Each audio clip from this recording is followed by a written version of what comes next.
At his first speech to Congress last night, President Biden urged the nation to address the so-called root causes of increased migration to the U.S., including gang violence and political instability.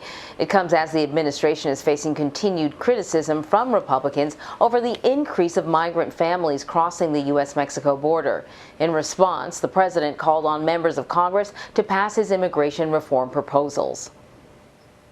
On day one of my presidency, I kept my commitment and sent a comprehensive immigration bill to the United States Congress.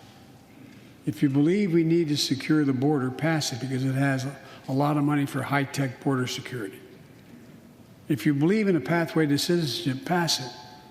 It's over 11 million undocumented folks, the vast majority of here overstaying visas. Pass it. CBS News immigration reporter Camilo Montoya-Galvez is in Texas at the Hidalgo port of entry on the southern border, and he joins us now. Camilo, so what do the president's proposals for a pathway to citizenship consist of, and is there any progress at the moment? Sure. Good morning, Vlad. The sweeping immigration proposal that President Biden introduced earlier this year would place the estimated 11 million undocumented immigrants here in the U.S. on a pathway towards permanent legal status here in the country. We know that the bill would automatically make farm workers and dreamers eligible for green cards, and other undocumented immigrants will be provided interim legal status under this process if it is passed by Congress. However, Democrats in the House have also reintroduced standalone bills that would individually make dreamers, temporary protective status holders, and farm workers who are undocumented eligible for green cards if, again, passed by Congress. Unlike this broad proposal that I mentioned earlier, introduced by President Biden, Vlad, these standalone bills for farm workers, dreamers, and TPS holders have actually garnered Republican support in Congress, and Democrats believe they represent the best chance for Congress to pass immigration reform, which, as you know, has proved to be an elusive policy item for over 2 decades. Yeah. Mr. Biden also cited efforts made during his time as vice president when the U.S. provided millions of dollars to Central America to help what he called, quote, keep people in their own countries instead of being forced to leave. So he noted that his plans, that he plans rather on restoring that program. How successful was the program then?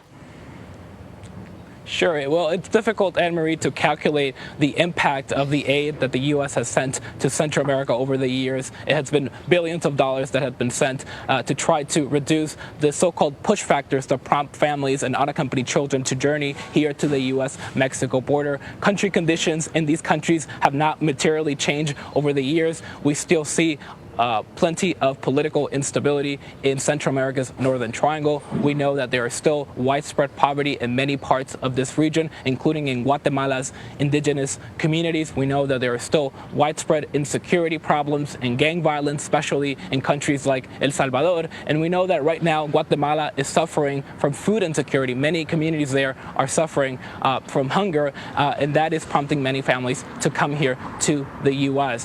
What we do know, however, Anne-Marie, is that many of the families and the children that are coming now have family members in the U.S. So family reunification is also a major incentive for many of these migrants. And the Biden administration thinks it believes it can address this pull factor by expanding legal pathways for these families and children to come here legally under programs like the Central American Minors Program, which has been reinstated after President Trump ended it in 2017. You recently spoke to one family that came from Nicaragua about why they chose to make the dangerous journey to the U.S. I want to play a bit of that conversation. But while the journey was dangerous and difficult, you felt that it was worth it to have a better life here in the U.S. Sabiendo lo que uno había vivido en Nicaragua y we knew what we experienced in Nicaragua and that our family could be in danger if we returned there. So you risk more with the hope of finding safety for your family here in the U.S. How difficult is it for families like this one to cross the border with a child? I can only imagine. More importantly, what's the processing like for these families once they reach the U.S.? Yeah, no, that's an excellent question, Vlad. This family from Nicaragua had to undertake a months-long journey to come here to the U.S. They had to cross through Honduras, Guatemala, all of Mexico to come here to the U.S.-Mexico border, and they had to cross the Rio Grande alone with their small child, Wilfredo. However, they can consider themselves somewhat fortunate because they were actually processed and allowed to stay here and allowed to seek asylum. They are now at a shelter here in McAllen, where they have been provided shelter and food until they can board a plane to their destination in the U.S. to live with family, because other families right now, Vlad, are being expelled right back to Mexico under this Title 42 public health order, which is designed to purportedly stop the spread of COVID-19 inside migrant holding facilities and broader communities here in the borderlands. So the enforcement of this Title 42 policy is very inconsistent, Vlad. Some families are being allowed to stay to seek asylum here. Others are being expelled right back to Mexico. So you haven't just been talking to migrants, you've also spent some time talking to the volunteers that have been helping the waves of people coming across the border. You spoke to the executive director of Catholic Charities Rio Grande Valley. She runs the largest shelter for migrants in Texas, and she said she's really concerned for the families at the border. I want to play some of what she said. But the greatest concern is right at the border town in Mexico, where the families are right now. There are hundreds and hundreds of families there waiting and in conditions that are very sad and painful for the families and the children. That needs to be addressed, you know. It is our problem because they're here and they're being sent from the United States back. So talk to us about what organizations like Catholic Charities are actually doing to help migrant families.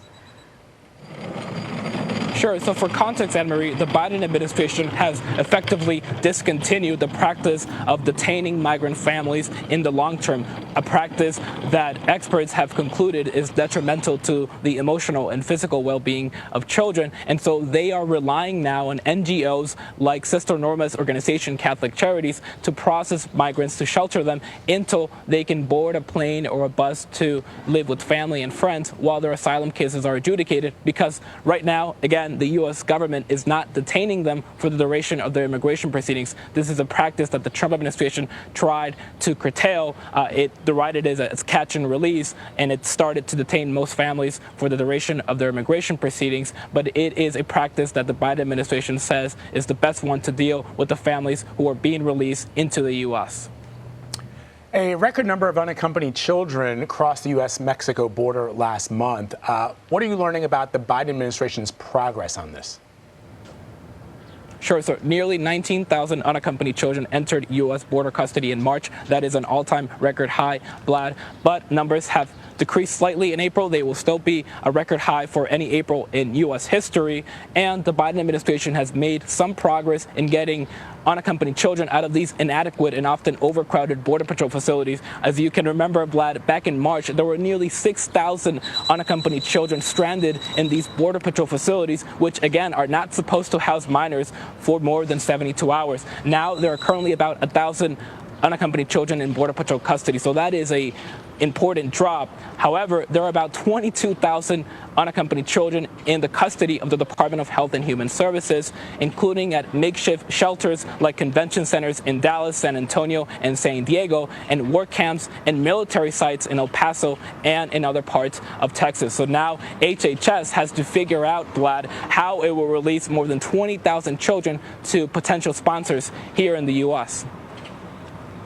All right, Camilo, excellent reporting as always, my friend. Thank you very much. Stay safe out there. Thanks a lot.